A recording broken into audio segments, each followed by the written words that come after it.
Respeitando o seu sonho, determinação e garra, hoje você ocupa um cargo, você está, né? Está como secretário de Educação da cidade do Guarujá, cujo tem uma previsão orçamentária de 700 milhões de reais para 2010, né, fora as verbas suplementares. Ser secretário de Educação de uma cidade como Guarujá, onde é uma cidade que tem um dos maiores níveis de desigualdade do país, é o maior desafio da sua vida até hoje? É um grande desafio, é um grande. Eu não posso dizer que é o maior. Qual foi o maior? O maior desafio, eu acho que foi implantar realmente uma universidade numa cidade que tinha uma cultura política muito diferenciada na maioria das regiões, em que você vinha com uma estrutura, um idealismo educacional muito grande, que de repente você tinha que fazer adaptações para poder fazer a implantação adequada e que desse bases sólidas para ter uma boa qualidade de ensino.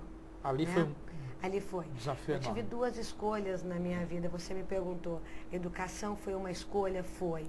E a segunda escolha da minha primeira foi educação. E a segunda escolha da minha vida foi decidir aonde eu iria morar, né? Então, a minha segunda escolha foi o Guarujá, né?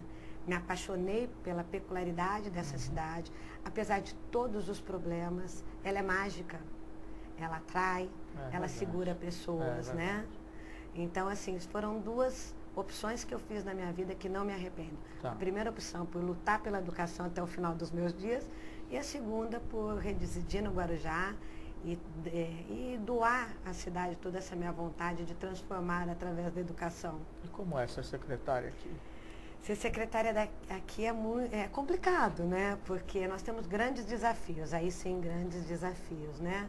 Nós temos uma estrutura física e educacional inadequada, temos verdadeiros guerreiros, professores da rede, que persistiram num contexto muito complicado, contexto que eu digo, contexto estrutural, contexto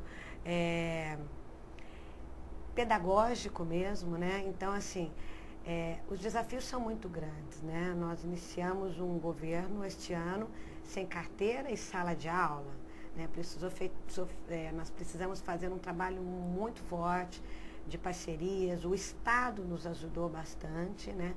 Para que a gente iniciasse as aulas com o mínimo adequado dentro de sala de aula, né? Então, esse primeiro ano foi um ano para você colocar algumas coisas em ordem, né? Grandes projetos nós conseguimos no decorrer desses 10 meses, né? Eu acho que um dos projetos que a gente pode falar como um projeto exemplo, que hoje se tornou referência para outras cidades, é a Casa do Educador, né? Você pega uma rede que está cansada, uma rede que cansou de ouvir promessas, que não adianta você ficar tentando falar, eu vou fazer, você tem que mostrar com ação. E a Casa da Educação foi uma grande ação, foi um sonho da prefeita Maria Antonieta, que veio de um encontro muito, assim, muito próximo ao que a educação precisava. Por quê? Porque nós temos professores aí com 30 anos, né, na rede pública, que cansaram de ficar ouvindo promessa de que o contexto ia mudar. E a Casa do Educador, ela não é um projeto, ela é uma realidade onde você mostra a valorização, na prática, a valorização do professor. Então, lá hoje, os professores e os educadores têm um espaço onde eles podem se equilibrar mentalmente, corporalmente, né, para estar em sala de aula. A sala de aula, eu digo que é o primeiro local do impacto social. Onde que é o primeiro local que você percebe um desajuste social? Na sala de aula. É o professor a ponta que da linha, né? É. Ela é a ponta da linha. Então, a Casa do Educador hoje, que é referência para outras cidades, é um espaço em que a gente tenta demonstrar na prática a valorização. O professor faz todos esses tratamentos, desde reiki, yoga, massagem, ensino à distância, capacitação, onde ele consegue um equilíbrio para que ele esteja na sua plenitude dentro da sala de aula, para que o processo de ensino-aprendizado seja realmente o melhor, né? Então, esse é um grande projeto em 10 meses. E aí nós temos outros, né? Priscila, você não acha que isso esbarra? Eu não estou dizendo que não seja importante, porque a valorização da autoestima é tudo. Depende do estado emocional, pode ser tudo. Às vezes a única coisa que a gente quer é um carinho, né?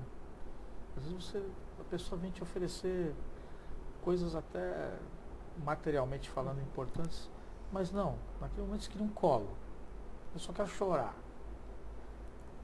Você não acha que isso tudo fica comprometido diante da questão salarial, que é muito grave?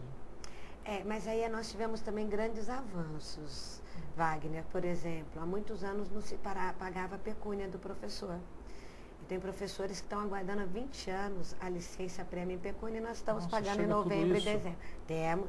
Temos professores que há 15 anos, 20 anos estavam aguardando a licença prêmio em pecúnia, né, que é o pagamento da licença prêmio. E nós estamos pagando em novembro e dezembro todos os atrasados. Então, assim, nós estamos sempre, é uma balança. Você tem que trabalhar as questões fundamentais para a sala de aula e você tem que trabalhar as questões de sobrevivência, que insere a questão salarial. Então, nós pagamos a licença em pecúnia, né, que era uma reivindicação antiga. Nós conseguimos pagar a insalubridade das PAGES, que era uma reivindicação de muitos anos também. Então, são coisas que não são pequenas, são grandes, porque são lutas desses servidores de muitos anos. E a primeira forma de você mostrar respeito é na prática, é pagando o que lhe é devido. E eu creio que o maior, acho que o ponto mais forte deste governo é isso, é pagar o que está sendo devido, né? Porque se você não mexe na base, você acabou de dizer, mas você não acha que isso por si só, se você não mexer na base, que é o direito que ele tem, que foi retirado, e por isso que eu digo que a educação é uma só. Eu tenho experiência, que eu digo, nas duas áreas. Sim. Isso aí, a violência está no privado e no público, sim, né? Então, o professor, em determinados momentos, se sentindo um refém, acuado, né? Dependendo da situação. Mas faz muito da gestão daquele conflito do professor. O professor consegue se impor em alguns momentos e outros ele tem que recuar. O que nós precisamos como governo é dar a segurança adequada para que o professor não se sinta coado e exerça a sua plenitude no papel de professor. Isso não é uma situação simples de resolver. Porque quando se fala em violência... Também, às vezes o professor não está preparado emocionalmente para ser ameaçado. Mas aí, quando eu sempre cito a casa do educador, é nesse local em que nós estamos trabalhando esses conflitos. Nós estamos atendendo 420 professores semana, atendimentos, né? E nós já temos professores que saíram com doença psicossomática por situações dentro de sala de aula que já estão voltando para a sala de aula reabilitados. Quando eu digo tanto a casa, você falou assim, mas será que ela é essencial? É assim. Porque é nesse local que a gente está conseguindo equilibrar isso. Ao mesmo tempo, nós temos que ter políticas sérias que possibilitem a segurança e que não é de uma hora para outra que você consiga. Quando você fala em disciplina, em violência, presume um contexto social. E você não pode mexer só na escola. Você tem que mexer na sociedade como um todo.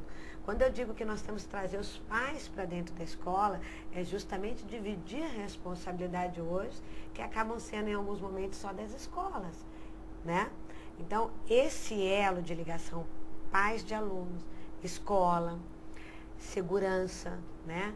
É muito importante. Então, o que nós estamos planejando para 2010 é demonstrar que o professor está seguro dentro da sala de aula.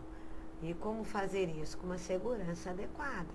Então, nós estamos montando um programa de segurança adequada para dar essa possibilidade de o professor respirar e falar, bom, aqui eu me sinto seguro.